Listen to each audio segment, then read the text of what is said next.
এক গভীর জঙ্গলে বাস করত এক খরগোশ, যার নাম ছিল দ্রুতরাজ, এবং এক কচ্ছপ, টর্টয়েস, যার নাম ছিল স্থিরমাতি। খরগোশ দ্রুতরাজ ছিল খুবই অহংকারী। সে তার গতির জন্য সারাক্ষণ গর্ব করত এবং জঙ্গলের ধীর গতির প্রাণীদের নিয়ে হাসাহাসি করত।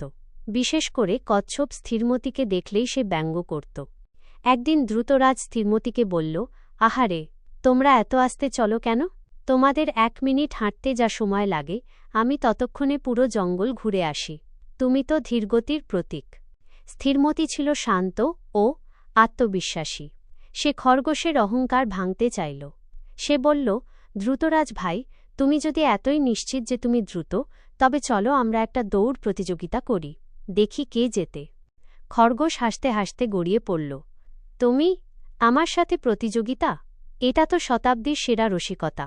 ঠিক আছে, তোমার চ্যালেঞ্জ আমি গ্রহণ করলাম, কিন্তু তুমি হারলে আমাকে আর কখনো বিরক্ত করবে না। জঙ্গলের একটি উঁচু টিলা থেকে নদীর ধার পর্যন্ত তাদের দৌড়ের পথ ঠিক হল।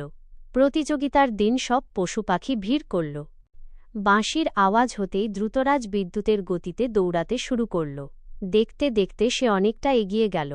অন্যদিকে স্থিরমতি তার স্বভাবসিদ্ধ ভঙ্গিতে ধীরে ধীরে কিন্তু অবিচলভাবে চলতে শুরু করল। দ্রুতরাজ যখন পথের অর্ধেকেরও বেশি চলে এসেছে, সে পিছনে তাকাল।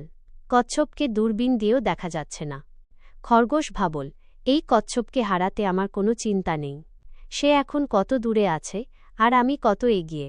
এত দ্রুত দৌড়ে আমি তো ক্লান্ত হয়ে গেলাম। তার চেয়ে বরং এই পথের পাশে থাকা গাছটার নিচে একটু বিশ্রাম নেওয়া যাক। এই ভেবে দ্রুতরাজ একটা ঘন ছায়াযুক্ত গাছের নিচে শুয়ে পড়ল। তার উদ্দেশ্য ছিল কচ্ছপ কাছে এলে আবার দৌড় শুরু করা, কিন্তু সে এতটাই নিশ্চিত ছিল যে সে জিতেই যাবে, তাই অল্প সময়ের মধ্যেই সে গভীর ঘুমে ঢলে পড়ল।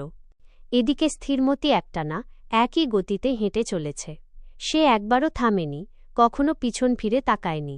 তার একটাই লক্ষ্য ছিল সামনে এগিয়ে যাওয়া। সে দেখল খরগোশ গাছের নিচে অঘরে ঘুমোচ্ছে। স্থিরমতি কোনো তাড়াহুড়ো না করে, শব্দ না করে তার পাশ কাটিয়ে ধীরে ধীরে এগিয়ে গেল। এক সময় দ্রুতরাজের ঘুম ভাঙল। সে চোখ ডলতে ডলতে উঠে দাঁড়াল এবং দেখল, আশ্চর্য, স্থিরমতি প্রায় শেষ সীমানায় পৌঁছে গেছে। দ্রুতরাজ আতঙ্কিত হয়ে তার সর্বশক্তি দিয়ে দৌড়াতে শুরু করল, কিন্তু ততক্ষণে অনেক দেরি হয়ে গেছে। স্থিরমতি তার মাথাটি শেষ সীমানার রেখা পার করে দিল। স্থিরমতি জিতে গেল। সবাই করতালি দিয়ে স্থিরমতিকে অভিনন্দন জানাল। খরগোশ দ্রুতরাজ লজ্জায় মাথা নত করল। তার অহংকার আর অতিরিক্ত আত্মবিশ্বাসী তাকে ডুবিয়েছে।